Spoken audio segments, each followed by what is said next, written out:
ಮನಗಿದ್ದೆ. ಒಂದು 4 ಗಂಟೆಲಿ ಆನೆ ಬಂತು ಸಹ. ಬಂದು ನಮಗೆ ಎಚ್ಚರಿಕೆ ಆಯ್ತು ಸಹ. ಇಲ್ಲಿ ಬಂದು ನೋಡ್ಬಿಟ್ಟು ನಾನು ಮನೆಗೆ ಹೋಗ್ಬಿಟ್ಟು ಸಹ ಭಯ ಆಯ್ತು ಅಂದ್ಬಿಟ್ಟು ಫಾರೆಸ್ಟ್ನವ್ರಿಗೆ ಆವತ್ತು ಒಂದು 8 ದಿನದಲ್ಲಿ ಫೋನ್ ಮಾಡಿದೆ ಸಹ. ಯಾರೂ ಬಂದಿಲ್ಲ, ಬೆಂಕಿ ಹಾಕ್ಕೊಂಡು ಕಾಯ್ಕೊಳ್ಳಪ್ಪ ಹಾಗಂತ ಹೇಳಿದ್ರು. ನಾನು ಎಲ್ಲೋ ದಿವಸ ಇಷ್ಟೊತ್ತಲು ಬೆಂಕಿ ಹಾಕಿ ತರಿಯೋ ದಿವಸ ಸೌದೆ ಭಯ ಐತೆ, ಒಬ್ಬನೇ ಇರೋದು ಕಾಡು ಪಕ್ಕದಲ್ಲಿ ಸಹ ಹಾಗಂತ ಹೇಳ್ದೆ ಸಹ. ಯಾರವಾಗನಿಂದ ಏನು ಎತ್ತಂತ ನಮ್ಮ ಹೊಲ ಏನು ಅಂತ ಬಂದು ನೋಡ್ತವ್ರೆ, ಪರಿಹಾರ ಕೊಡ್ತೀವಿ ಅಂತಾರೆ. ನಾನು ಅಂದೆ ಪರಿಹಾರನೂ ಬೇಡ ಏನೂ ಬೇಡ, ನನಗೆ ಮಾಡೋದು ಮಾಡಿಕೊಟ್ಬಿಡಿ ಬಿಗಿ ಅಂತ ನಾವು ಕೇಳ್ಕೊತಾ ಇದ್ದೀನಿ. ಅಕ್ಕಪಕ್ಕದಲ್ಲಿ ಯಾರು ಜಮೀನುಗಳು ಮಾಡೋದಿಲ್ಲ, ನಾನೊಬ್ಬನೇ. ಎಲ್ಲ ದೇಶಾಂತರ ಅಂತ ಹೋಗ್ಬಿಟ್ಟು ಈ ಭಯ ನೋಡಿ ನೋಡಿ ಅದರಿಂದ ನಾನು ಇಲ್ಲಿ ನೋಡ್ತಾ ಇದ್ದೀನಿ ಸರ್.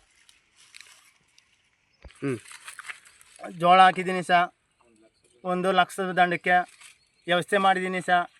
ನಾನು ಸಾಲ ಪಾಲ ಮಾಡಿದ್ದೀನಿ. ಯಾರು ಏನು ಅಂತ ಎತ್ತಂತ ನಮ್ಗೆ ನೋಡಲಿಲ್ಲ. ನಮಗೆ ಭಯ ಐತೆ, ನಾನು ಒಬ್ಬನೇ ಇರೋದು. ನನಗೆ ಮನೆ ಕೊಳಕ್ಕೂ ಭಯ ಐತೆ. ಕಾಡು ಅಂಚು, ಇಲ್ಲಿ ಹುಲಿಗಳೂ ಬರ್ತವೆ, ಚಿಟ್ಟೆಗಳೂ ಬರ್ತವೆ, ದಾರಿಲಿ ಹೋಯ್ತವೆ. ಭಯ ಐತೆ ಒಬ್ಬನಿಗೆ. ನಾನು ಒಂದು ಫೋಕ್ಸ್ ಲೈಟೆಲ್ಲ ಹಾಕಿ, ನಾನು ಒಂದು 3-4 ಸಾವಿರ ರೂಪಾಯಿ ಫೋಕ್ಸ್ ಲೈಟನ್ನು ಹಾಕಿ ಒಂದು ಲೈಟೆಲ್ಲ ಹಾಕಿದ್ದೀನಿ. ಅಂಥದ್ರಲ್ಲಿ ನಂಗೆ ಬರ್ತಾಯಿದ್ದದೆ ಸ್ವಾಮಿ.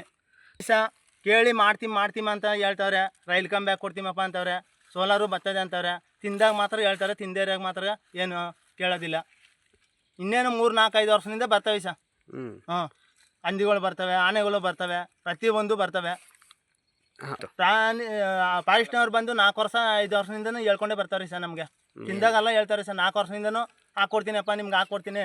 ಇಲ್ಲಾಂದರೆ ನಿಂದರ್ಧ ದುಡ್ಡು ಹಾಕು, ನಂದರ್ಧ ದುಡ್ಡು ಹಾಕ್ತೀನಿ, ನೀನು ಸೋಲಾರ್ ಹಾಕು ಅಂತ ಹೇಳ್ತಾರೆ.